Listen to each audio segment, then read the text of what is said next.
मैं मूल शंकर गौड़ आपसे फिर से मिलने आया हूँ। ये कात्यायनी मंदिर छतरपुर नहीं, शीशम की झाड़ी ऋषि की। आज मैं यहाँ पर 2 पर्सन लेके आया हूँ। मैं पंडित जी से मिलूँगा, उनसे वार्तालाप करूँगा और वो पर्सन आपके सामने रखूँगा, उनके सामने भी रखूँगा। आपको अगर उन पर्सनों में से सही उत्तर है तो ज़रूर मुझे भेजिए। मैं उन पर्सनों के उत्तर जानने का इच्छुक हूँ। मैं जानना चाहूँगा कि इन चीज़ों पे प्रकाश डाला जाए, जिससे कि हमारा जो ज्ञान है अधूरा ना रहे। अधूरा ज्ञान ज़्यादा घातक होता है। घातक उस लेवल पर होता है, सच्चाई ना होने के कारण हम उस पर टिक नहीं पाते। इसलिए मैं जानना चाहूँगा इसकी सच्चाई कि कृष्ण द्वारा गोपिकाओं के वस्त्र क्यों हरण किए गए, उसके पीछे कृष्ण जी का क्या लॉजिक था। इन लोगों से पूछ चलते हैं पंडित जी के पास, मिलते हैं उनसे। ये सुंदर वो है मंदिर, कात्यायनी मंदिर के नाम से है। और कात्यायनी मंदिर की जो स्थापना की थी संत नागपाल द्वारा दिल्ली में की गई थी, जो यहाँ पर भी उन्होंने जो यहाँ के संस्थापक हैं मिस्टर करतार सिंह, उन्होंने ये संत नागपाल जी है, महात्मा जी, ये भगवान शिव का है। बहुत सुंदर मूर्ति है और यहाँ की कलाकृति है। ये माधव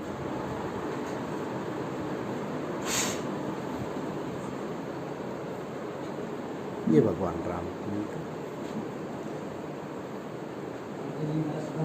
ये शाइन। मेरा प्रणाम।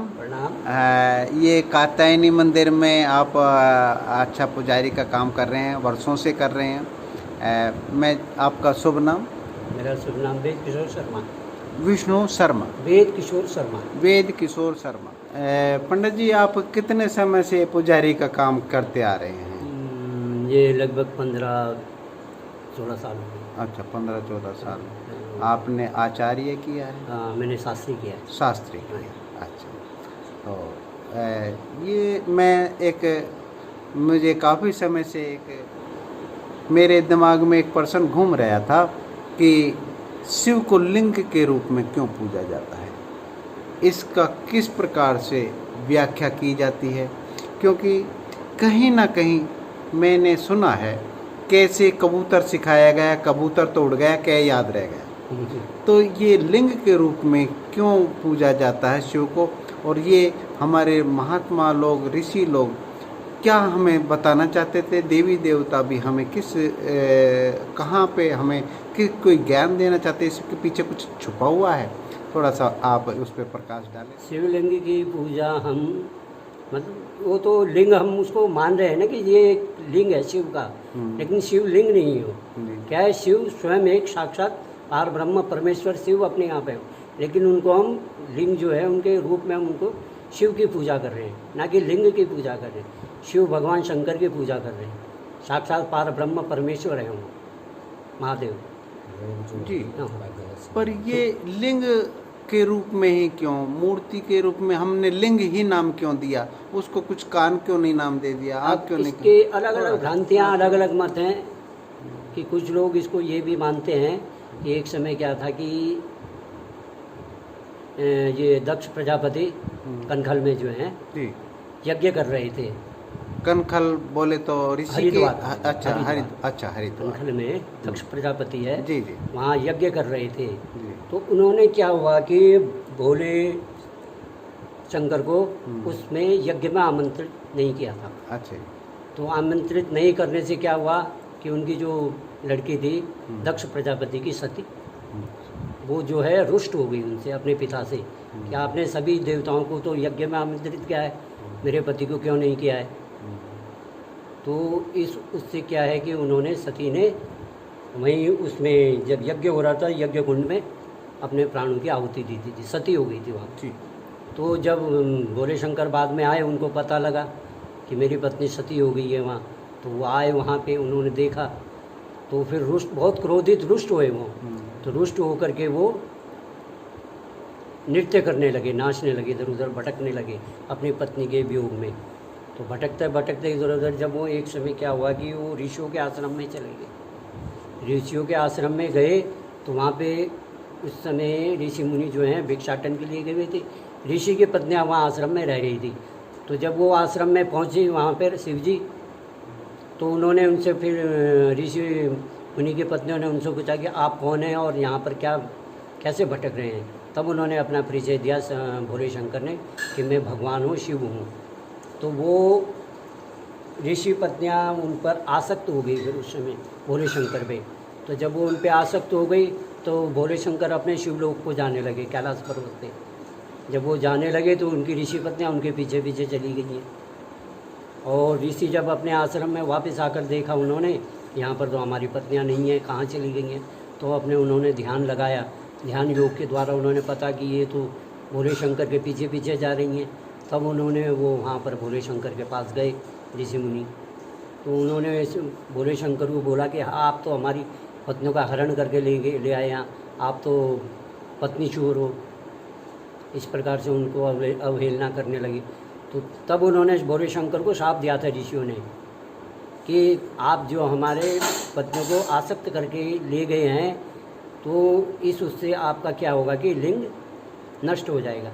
तो तब उस समय कथा के अनुसार शिव जी का लिंग जो शरीर से अलग हो गया था, तो अलग होकर के वो पाताल लोक में चला गया और बहुत त्राही त्राही मचाने लगा। तो इससे क्या हो कि तीनों लोकों में हाहाकार मचने लगा। हाहाकार मचने लगा तो भगवान जितने भी थे सभी देवी देवता परेशान होने लगे। तब उन्होंने वो सब क्या हो गए, देवी देवता सब इकट्ठे होकर पार्वती जी के पास गए। तब उन्होंने पार्वती जी से प्रार्थना की कि इसका क्या उपाय है, कि इससे कैसे बचा जा सकता है, क्योंकि उसकी ज्योति जो निकल रही थी पाताल लोक से तो इतनी भयंकर थी कि वो सब हाहाकार मच रहा था उसे। तब उन्होंने पार्वती जी से प्रार्थना की कि आप इसका कोई उपाय बताइए हमें, या कि हम इसको किस प्रकार से शांत किया जा सके। तब उस समय क्या था कि पार्वती ने अपने शरीर में उसको धारण कर लिया था। उसको धारण करने के बाद से तब से क्या है कि लोग फिर देवी देवताओं ने उसको भोले शंकर को क्या लिंग स्वरूप में ही स्थापित करके उसकी पूजा अर्चना करने लगे। तब से भोले शंकर का ये जो है शिवलिंग की पूजा का प्रचलन चला आ रहा है जी, उसी समय से। बहुत अच्छा, बहुत सुंदर। पंडित जी के द्वारा आपने देखा है कि मैंने शिवलिंग की इन्होंने कैसे व्याख्या की है, और भी जानेंगे, जगह जगह से जानेंगे। आप लोगों के पास कोई अलग कोई मत हो अपने दृष्टिकोण के अनुसार तो ज़रूर बताइए। मैं और ब्राह्मण देवताओं से भी जानने की कोशिश करूँगा जिनको ज्ञानी हैं और जगह जगह, क्योंकि हम लोगों के सामने ये कैसे जो कबूतर है ना इसको उड़ाना चाहता हूँ। मुझे मालूम होना चाहिए कि असली है, क्योंकि अब वो समय नहीं है पहले वाला कह दिया ये पूजा कर लो, यहाँ पे गाय समझ के इस डली पे गाय समझ के इसको दान कर दो। वो डली को न कहते नहीं ये तो मिट्टी है, कैसे कर दो दान, मैं तो गाय दान करूँगा। तो इस प्रकार से ऐसा नहीं होगा, क्योंकि पढ़ा लिखा समाज है, इंटेलिजेंट है, वो विरह करता है, तर्क वितर्क करता है। तो मैं जानता हूँ तर्क वितर्क से पूर्ण ज्ञान को प्राप्त नहीं होते, परंतु तर्क वितर्क से कहीं ना कहीं तो स्थापित जरूर। जी हाँ, जी हाँ, शिवलिंग की जो पूजा होती है वो उन्होंने अपने अपने तरीके से कथाओं को तोड़ मरोड़ के किसी न किसी तरीके से सब नहीं अपने तरीके से पेश किया, परंतु कहीं ना कहीं जमता नहीं। जी हाँ, उसमें एक कथा ये भी आती है, ब्रह्मा विष्णु दोनों में विवाद हो गया और महेश के पास गए और महेश अपनी रति क्रीड़ा में व्यस्त थे और इन्होंने दरवाज़ा भी नहीं खटखटाया, अंदर चले गए को। और जब देखा कि इन्होंने मेरे ऊपर ध्यान नहीं दिया तो उन्होंने कहा कि आप लिंग के और इनके इसमें भेद में ज़्यादा अनुरक्त रहते हैं, तो आपकी पूजा इसी स्वरूप में हो। तो ये कथाएं हैं, दंत कथाएं हैं, चाहे लिखी हुई हैं, पर कुल मिलाकर जमती अपने अपने अनुसार है भाई। देखो मुझे तो जमता, मुझे जो जमता है वो मैं आपको बता दूं। मुझे तो कुछ ऐसा लगता है, महसूस होता है कि शिवलिंग जो है कहीं कहीं ना कहीं ऊर्जा का प्रतीक, ऊर्जा का प्रतीक है। और मैं जब ध्यान अवस्था में पहुंचता हूं तो उसको महसूस भी करता हूं, चाहे मैं भ्रिकुटी में ध्यान करूं, चाहे हृदय में ध्यान करूं। ध्यान में जब अपने स्वरूप को देखता हूं तो उसी ऊर्जा को लिंग के रूप में देखता हूं, सृजनहार जो इस सृष्टि का निर्माण करता है, वो ऊर्जा शरीर है। जी हाँ, ऊर्जा शरीर। वह ऊर्जा का जो स्वरूप है वो कहीं ना कहीं वो सुपर स्वरूप है, सुपर स्वरूप। हाँ जी, वो लिंग के ही रूप में प्रकट होता है। ऊर्जा हमेशा ज्योतिर्लिंग के रूप में प्रकट होती है। कभी आप खुद गए माचिस की तिल्ली जलाओ, आप देखो कैसे उसका स्वरूप होता है। कोई मोमबत्ती जलाओ, कोई दिया जलाओ, कोई भी अग्नि जलाओ, तो वो किस स्वरूप में प्रकट होती है, तो आपको खुद आभास हो जाएगा। और उसका जो स्थल है वो योनि का प्रतीक है, योनि की यानी कि सृजनहार। तो मेरा मानना है कि वो हमारे शरीर के अंदर ही घटित होता है। और जो भी हम भोजन प्राप्त करते हैं वह नाभि और लिंग के बीच में जो केंद्र है, कुंडलिनी शक्ति, वो उस स्थान पर इकट्ठी होती है ऊर्जा।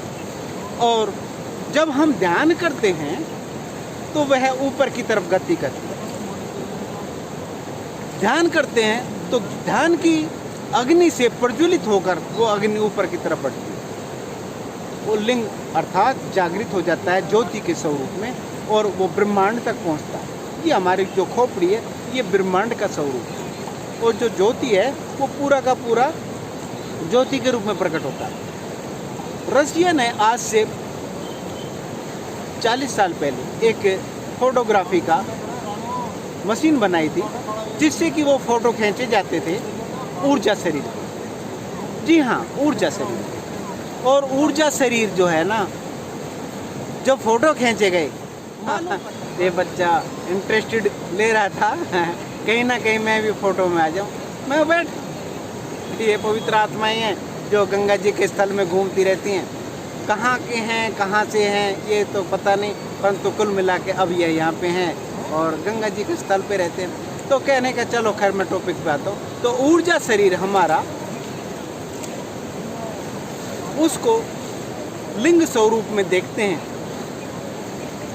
जब उनके फोटो लिए जाते हैं। हाँ जी, रसिया ने फोटो वो बनाया था एक कैमरा, जिससे वो उसकी स्थापना की गई और उसके फोटो लिए जाते हैं ओरा के, जिसे ओरा हम बोलते हैं। वो भी शिवलिंग ही स्वरूप होता है। ओरा को देखकर अंदाजा लगाया जा सकता है कि कितने साल तक यह शरीर सुरक्षित रहेगा और आगे भविष्य में क्या होने वाली बीमारियाँ। तो वो ओरा जो है उसका जो स्वरूप दिखाई देता है वो लिंग स्वरूप ही दिखाई देता है, अर्थात ऊर्जा के रूप में प्रकट होता है। तो मेरा मानना है कि जो ज्योतिर्लिंग है, जितने भी लिंग हैं हमारे शिवलिंग, जगह जगह 11 ज्योतिर्लिंग हैं, और उनके द्वारा भगवान शिव ने सिर्फ यही बताया, जिस दिन आप ध्यान करेंगे, ध्यान में उतरेंगे तो तद्रूप अवस्था हो जाएगी और देख पाएंगे आप अपने आप को सारी बीमारियों से बचा देंगे। और दूसरा, संकल्प जो आते हैं, संकल्प विकल्प, वो बंद हो जाते। तो मेरा यही मानना है कि उस स्वरूप को अगर आप देख लें तो जगह जगह जितने भी ज्योतिर्लिंग हैं उनको आप देख पाएंगे अपने ही स्वरूप में। जितनी भी हमारी पूजा पद्धति है सिर्फ रूपांतरण की वजह से है। सिर्फ रूपांतरण हो और उस अपने असली स्वरूप में निकल पाए। हाँ, अपने स्वरूप को पहचान पाए। तो मेरा समझना तो यही है। और जो आप लोगों के मत के अनुसार जो आपका निकलता है मत, ज़रूर बताइए, कमेंट्स में जाइए, बताइए। अगर और कोई बढ़िया सा आपका मत स्वीकार किया गया तो वीडियो भेजिए, मैं अपनी वीडियो में सबको दिखाऊंगा। तो मेरा यही मानना है, बार बार हम संशोधन करेंगे कि शिव के जो रूप हैं उनके क्या मतलब है। आज किसी भाई ने बताया कि कृष्ण जी का जो वो मोर का पंख है उसका मतलब क्या है। आपके दिमाग से उसका मतलब क्या निकलता है, मैं ज़रूर जानना चाहूँगा, बताइए। क्योंकि इतने सालों की आदत बनने के बाद हम रूढ़िवादी हो गए हैं। हम उस परंपराओं को छोड़ नहीं रहे हैं, परंतु ज्ञान के लिए हमें कुछ न कुछ तो विचार करना ही पड़ेगा, ज़रूर जानना पड़ेगा। हमें देख लेना चाहिए हमारे शरीर में क्या घट रहा है, हमारी पूजा पद्धति क्या सिखाती है। चलो फिर मिलते हैं अगली वीडियो में। आज के लिए बस इतना ही। नमस्कार। आपका नमस्कार बोलता हूँ और आपकी सारी मनोकामना पूर्ण हो, यह भी मैं बोलता हूँ। गंगा मैया आपको सभी भक्तों के द्वारा नमस्कार हो और इनकी मनोकामना भी पूर्ण करें। ठीक है।